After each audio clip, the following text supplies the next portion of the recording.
tudo parece muito mais tranquilo e imensamente mais fácil quando a gente está do lado de fora. De fora do corpo, fora da casinha, fora da curva, fora desse palco. Quem nunca? Bom, quem está de fora sempre tem uma opinião, uma impressão ou uma melhor solução. A grande virada acontece, na real, quando a gente cai para dentro. Aí é que o extraordinário pode acontecer. Quando ainda antes de nascer, alguns espiritualistas, algumas pessoas supõem que passamos pelo véu do esquecimento para pousar aqui nessa terra. E é aí que quando a gente cai para dentro de uma família que nos recebe de braços abertos ou não, é que se dá o início de muitas questões e que vão influenciar muito a nossa estadia aqui nesse planeta. E, de repente, pousamos, caímos para dentro. Evoluímos num corpo denso, cheio de terminações nervosas, complexas estruturas neurais, átomos, moléculas, células, tudo tão incrível que do lado de dentro parece até uma galáxia. E para a gente entender a magnitude de sermos plantados aqui nessa condição humana, muitos são os mistérios, mas nós temos indicadores. Um deles é a nossa capacidade de observação de tudo o que acontece na natureza. Esse é um caminho maravilhoso e é um dos mais perfeitos para entendimento. Um outro, tão importante quanto, é o que nós sonhávamos ou o que nós brincávamos quando éramos crianças. E esse é um manual muito precioso e que a gente abandona, esquece, rasga ou esquece num canto da memória.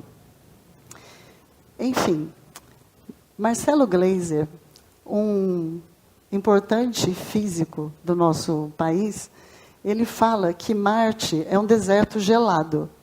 Tem radiação pra caramba, não tem atmosfera e a gravidade é muito menor que a da Terra. Ou seja, é um caos.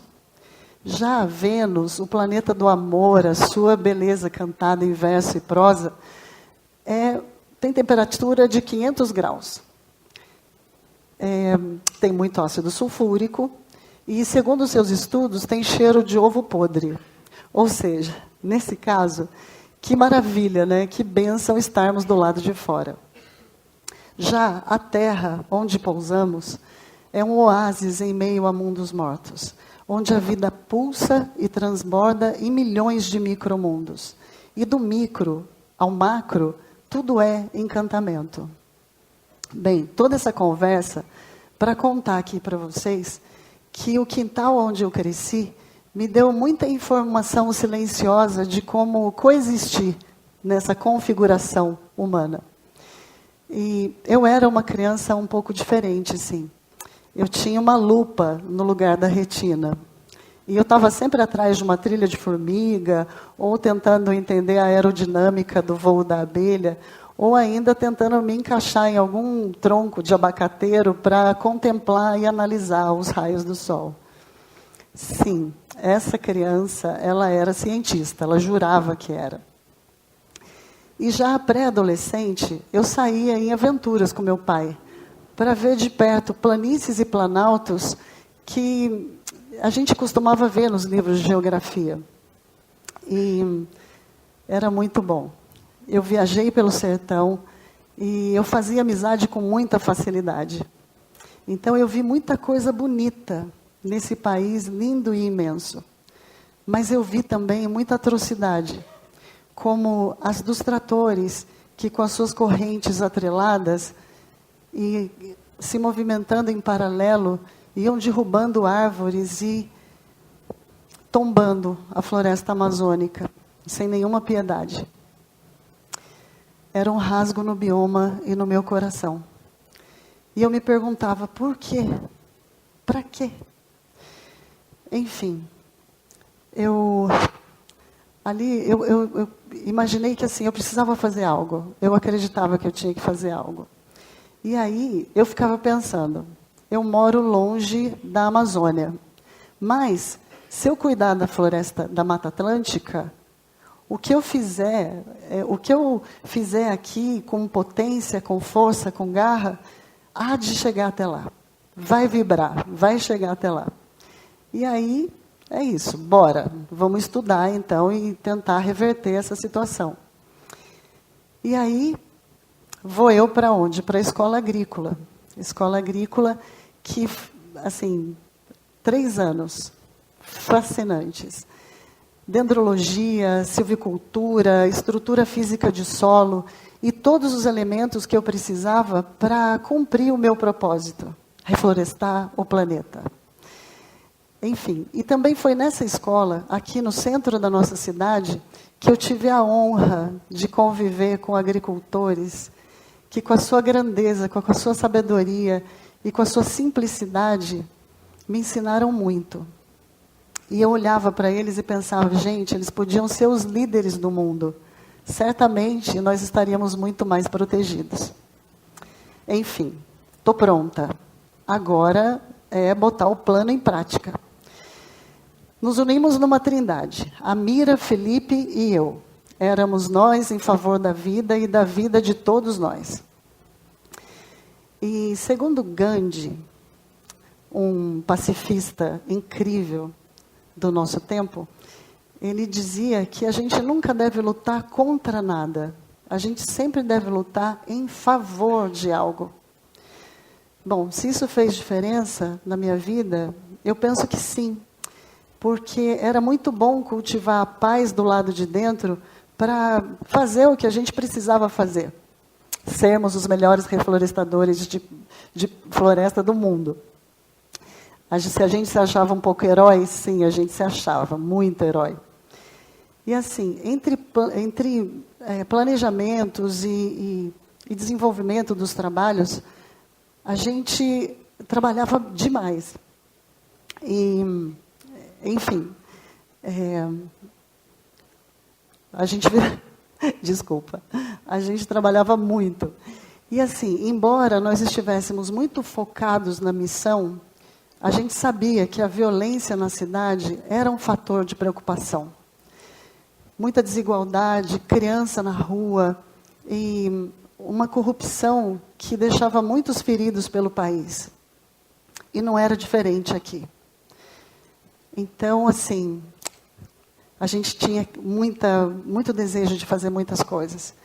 Então, intuição, conexão, expansão, tudo ao mesmo tempo, quando a gente trabalha com a força que vem do chão. E aí, mais um chamado. Ensinar crianças a plantar. O desafio era cuidarmos das almas dos menores infratores da Fundação do Bem-Estar do Menor.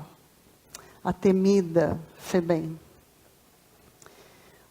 E quando tudo parecia pronto e planejado, uma coisa chamada força do destino foi bem mais rápida do que eu.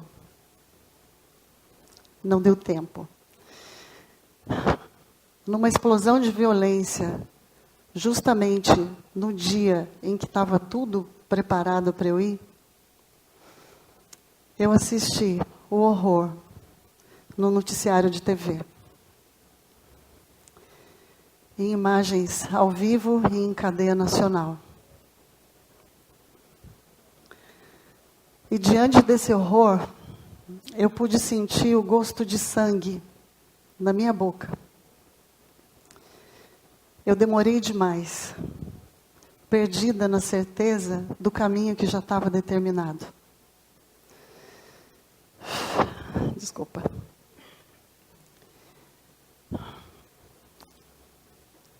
Eu não pude fazer nada naquele momento. E 3 dias se passaram. E o meu corpo estava lá, morto, sem estar enterrado. E aquele entusiasmo que sempre me acompanhou, deu de braços com alegria e foi-se embora. Eu morri no Alto da Rebelião, de 1998, com aquele menino.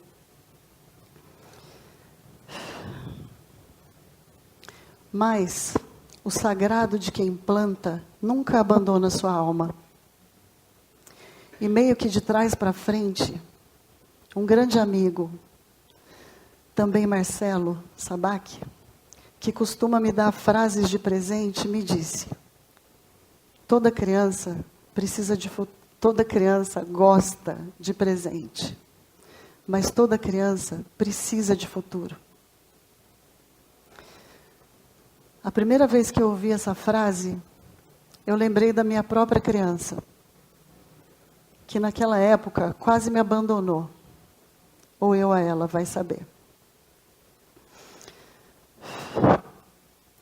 Mas foi aí também que eu aprendi que o oposto da morte não é só a vida, é mais.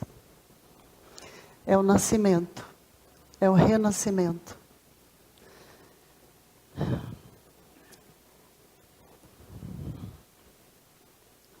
E em meio a muitos sentimentos revirados e uma olhada demorada para o céu, eu escutei uma voz que dizia: você vai continuar a plantar, mas você vai plantar de um jeito diferente.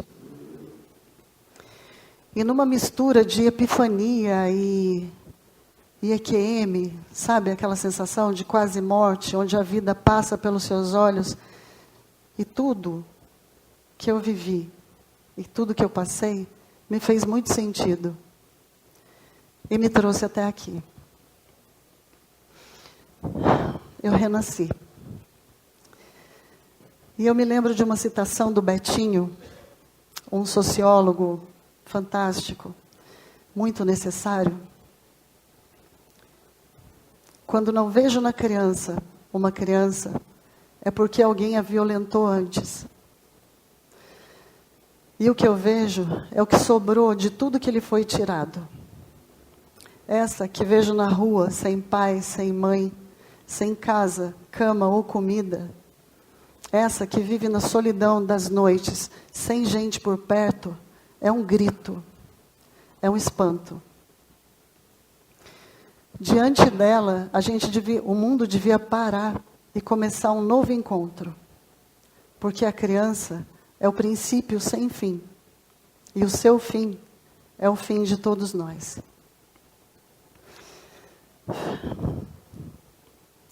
E foi assim, sem nenhum medo, entendendo que disciplina é liberdade, que compaixão é fortaleza, e que ter bondade é ter coragem, que o caminho se fez.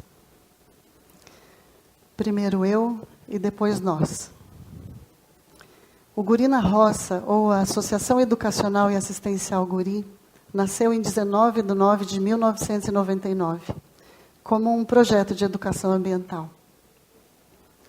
Centenas e milhares de crianças já passaram por lá. E eu, como diria o poeta, passarinho. Sim, as coisas são simples, inacreditavelmente simples.